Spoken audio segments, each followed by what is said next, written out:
Hello guys. आज मैं दोपहर का भोजन कहानी की विशेषताओं का वर्णन करने को बताऊंगी, जो कि एमए सेकेंड सेमेस्टर में 6 पेपर में दिया गया है। अमरकांत की कहानी दोपहर का भोजन। अक्सर एग्जामों में विशेषताएं पूछने को वर्णन करने को पूछता है। तो आइए देखते हैं वीडियो। मध्यम वर्गीय कहानीकार अमरकांत द्वारा रचित कहानी दोपहर का भोजन यथार्थवादी कहानी है, जो आर्थिक पीड़ा की अभिव्यक्ति प्रकट करती है। यद्यपि कहानी प्राचीन है, किंतु उसकी प्रासंगिकता आज भी समाज में व्याप्त है। आज भी कई परिवारों में ऐसे हैं जिनके घर में भोजन के लिए हिस्से निकाले जाते हैं। हर व्यक्ति अपनी भूख को पैर रखकर उतने हिस्से में ही और आत्म संतुष्टि करता है। वही जवान शिक्षित बेटे की बेरोजगारी घर के वातावरण को और भी तनावग्रस्त बना देती है। युवा स्वयं को गुनहगार मानकर घर वालों के नजरें चुराते हैं। वहीं घर के पिता उसकी काबिलियत को नकारा समझकर उसकी कटु आलोचना करते हैं। ऐसे में गृहिणी के लिए चुनौती हो जाती है कि वह इस वातावरण में कैसे सामंजस्य बिठाकर इस दृष्टि को कहानी दोपहर के भोजन कहानी के माध्यम से व्यक्त किया गया है। कहानी के तत्वों के आधार पर कहानी की विशेषताओं को निम्नलिखित रूप से व्यक्त किया जा सकता है। कथानक। कहानी की कथानक अत्यंत संक्षिप्त है। मुंशी चंद्रिका प्रसाद, जो मकान किराए नियंत्रण विभाग से क्लर्क के पद पर है,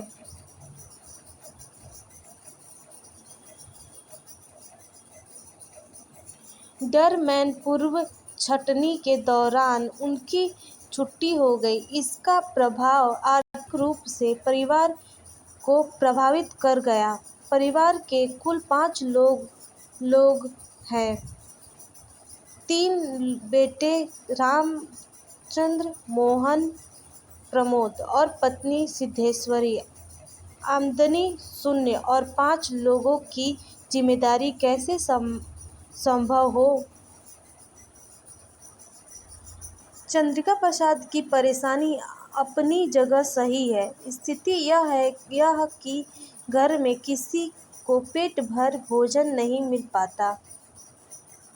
भारतीय नारी पानी पीकर तृप्ति का औसत एहसास कर लेती है, किंतु भूखे पेट पानी लग जाता है और राम राम कहकर जमीन पर लेट जाती है।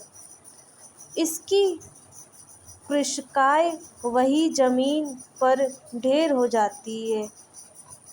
आधे घंटे बाद होश हवास में आती है तो उसकी दृष्टि छोटे बेटे प्रमोद पर पड़ती है, जो अपनी पीड़ा से रो रहा है। वह उठकर उसके मुख पर अपना फटा ब्लाउज ढक देती है। दोपहर के बाद उसका बड़ा बेटा रामचंद्र घर में आकर बैठते ही बेजान सा लेट जाता है। 21 वर्ष का इंटर पास वह नवयुवक स्थानीय दैनिक समाचार दफ्तर में प्रूफ रीडिंग का काम सीख रहा है। सिद्धेश्वरी अपने बेटे के सामने 2 रोटी कटोरी में पनियाई दाल और चने की तरकारी थाली में परोस कर लगाती है। भोजन करते समय रामचंद्र पूछता है, बाबूजी खा चुके? मोहन कहाँ है? प्रमोद रोया तो नहीं? इस तरह वह घर के सभी समाचार मन से माँ से जानता है। सिद्धेश्वरी प्रत्येक प्रश्न का झूठ मूठ जवाब देती है, क्योंकि सच बोलकर वह थके हुए बेटे को परेशान नहीं करना चाहती है। भोजन सीमित मात्रा में है, फिर भी वह घर के प्रत्येक सदस्य को भोजन लेने का आग्रह करती है कि सभी के भोजन करने पर पति के जूठी थाली में भोजन करने बैठ जाती है। कटोरा भर दाल भी नहीं है, रोटी भी आखिरी की एक जली हुई बची है। चने की तरकारी में कुछ दाने की बचे हैं। इन सब को थाली में लेकर जब यह भोजन करने बैठती है तो उसकी दृष्टि खटोली पर पड़े प्रमोद पर जाती है और वह आधी रोटी तोड़कर उसके लिए रख देती है और लोटा भर पानी साथ भोजन करने बैठ जाती है। सिद्धेश्वरी मुंह में निवाला रखती है और आंखों से आंसू निकल रही है। घर में मनहूसियत की निशानी मक्खियों ने अपना साम्राज्य फैला रखा है। उधर मुंशी जी निश्चित हो सो रहे हैं। पात्र एवं चरित्र चित्रण।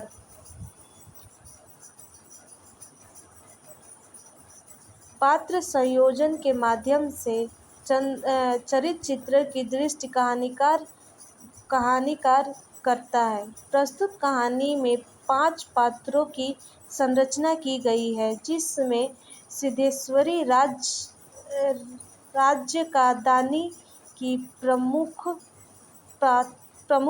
पात्र है, जो सदैव घर और परिवार के प्रति समर्पित है। यद्यपि उसे परिवार के लोगों से झूठ क्यों न बोलना पड़े, वह प्रत्येक सदस्य के सामने अपनी प्रशंसा नहीं करती, बल्कि एक दूसरे के प्रति सद्भाव भी व्यक्त करती है। जैसे रामचंद्र के पूछने पर कि मोहन कहाँ गया है, वह उत्तर देती है, अभी दोस्तों के घर यहाँ पढ़ने गया है। उसकी तबीयत 24 घंटे पढ़ने में ही लगी रहती है, जबकि सच्चाई यह है कि उसे पता ही नहीं कि वह कहाँ गया है। वह जानती है कि वह अपनी कर्तव्यों के प्रति लापरवाह है, फिर भी कहती है, मोहन तुम्हारा बहुत आदर करता है, कहता है कि भैया का शहर में पढ़े लिखे लोगों से बहुत सम्मान है। वही कहानी का दूसरा पात्र मुंशी चंद्रिका प्रसाद एक निश्चित व्यक्ति है। वे कभी भी पत्नी की बातों को गंभीरता से नहीं लेते हैं और न कि उसकी बातों का कोई प्रासंगिक उत्तर देते हैं। जहाँ सिद्धेश्वरी एकांत में सबको बचे हुए भोजन से अपनी गुजारा करती है, घर के हालात को देखकर वह सदैव चिंताग्रस्त करती है। और जबकि चंद्रिका प्रसाद निश्चिंत सो रहा है। कथोपकथन। कहानीकार अपने भाव एवं विचारों को पात्रों के संवादों के माध्यम से व्यक्त करता हुआ कहानी की विकास की ओर ले जाता है। कथोपकथन कहानी की विकास की सहायता होता है और प्रस्तुत कहानी में ज्येष्ठ पुत्र रामचंद्र भोजन का प्रथम निवाला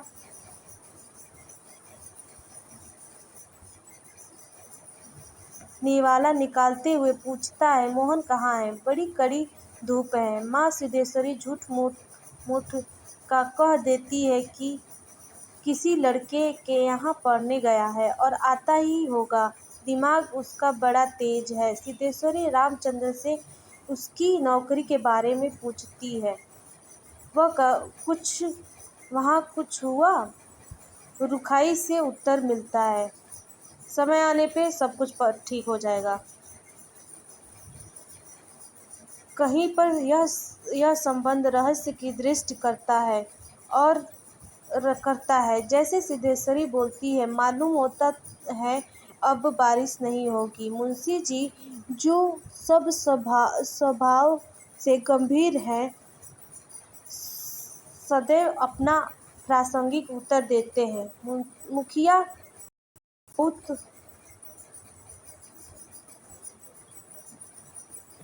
मक्खियाँ बहुत हो गई हैं। प्रासंगिक उत्तर देते हैं, मक्खियाँ बहुत हो गई हैं। जबकि सिद्धेश्वरी उत्सुकता प्रकट करती है, फूफा जी बीमार हैं, कोई समाचार नहीं आया। मुंशी जी चने के